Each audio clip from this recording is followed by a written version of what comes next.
బ్రహ్మానందం ఆస్తులపై ఇండస్ట్రీలో hot topic. Telugu comedian Brahmanandam popularity గురించి ప్రత్యేకంగా చెప్పక్కర్లేదు. టాలీవుడ్ ఏలిన ప్రముఖ కమెడియన్లో బ్రహ్మానందం ఒకరు. ఒకానొక సందర్భంలో బ్రహ్మానందం లేకుండా తాము సినిమాలు చేయమని స్టార్ హీరోలు నిర్ణయించుకున్న పరిస్థితి. చిన్న చిన్న పాత్రలు చేస్తూ ఇండస్ట్రీలోకి అడుగుపెట్టిన బ్రహ్మానందం తెలుగులో అత్యధిక సినిమాలు చేసిన కమెడియన్ స్థాయికి ఎదిగారు. ఒక సందర్భంలో ఏ కమెడియను ఏ యాక్టరు తనంత బిజీగా బ్రహ్మానందం తన హవా కొనసాగించారు. డిమాండ్ ఎక్కువ కాబట్టి ఆయన సంపాదన కూడా అదే స్థాయిలో పెరుగుతూ పోయిందని, ఆయన ఆస్తుల విలువ భారీగానే ఉందని తాజాగా ఆంగ్ల పత్రికలో ఆర్టికల్ రావడంతో ఇండస్ట్రీలో ఈ విషయం హాట్ టాపిక్గా మారింది. టాలీవుడ్లో హైయెస్ట్ పెయిడ్ కమెడియన్గా పేరు తెచ్చుకున్న బ్రహ్మానందం ఆస్తుల విలువ 320 కోట్ల వరకు ఉంటుందని ఇండస్ట్రీలో చర్చించుకుంటున్నారు. ఖరీదైన కార్లు బ్రహ్మానందం వద్ద ఖరీదైన ఆడి R8, ఆడి Q7, మెర్సిడెస్ బెంజ్ లాంటి కార్లు ఉన్నాయట.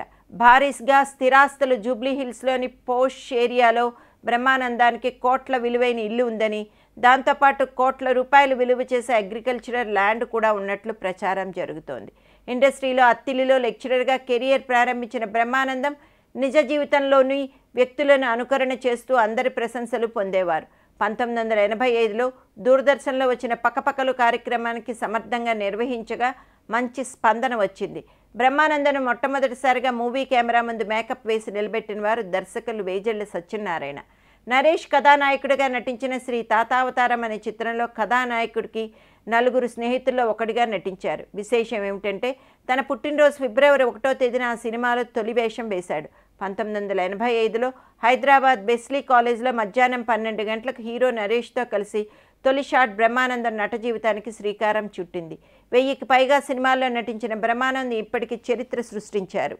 అంతకుముందే అత్యధిక చిత్రాల్లో నటించిన కమెడియన్గా గిన్నీస్ బుక్ రికార్డ్ సొంతం చేసుకున్న బ్రహ్మానందం దాసరి దర్శకత్వంలో వచ్చిన ఎర్రబస్ చిత్రంతో 1000 సినిమాల మార్కును అందుకున్నారు.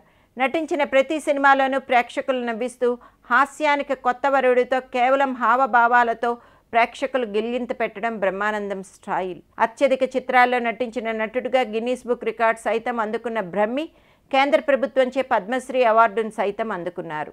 ఇప్పటికీ ఈయన తెలుగు సినిమా పరిశ్రమలో అత్యంత ఎక్కువ సినిమాల్లో నటిస్తూ ఎక్కువ రెమ్యూనరేషన్ తీసుకుంటున్న హాస్య చక్రవర్తి. వెరైటీ పాత్రలు బ్రహ్మానందాన్ని బాగా గుర్తింపు తెచ్చిన తొలి పాత్ర అహనా పెళ్ళంట చిత్రంలో అరగుండు పాత్ర.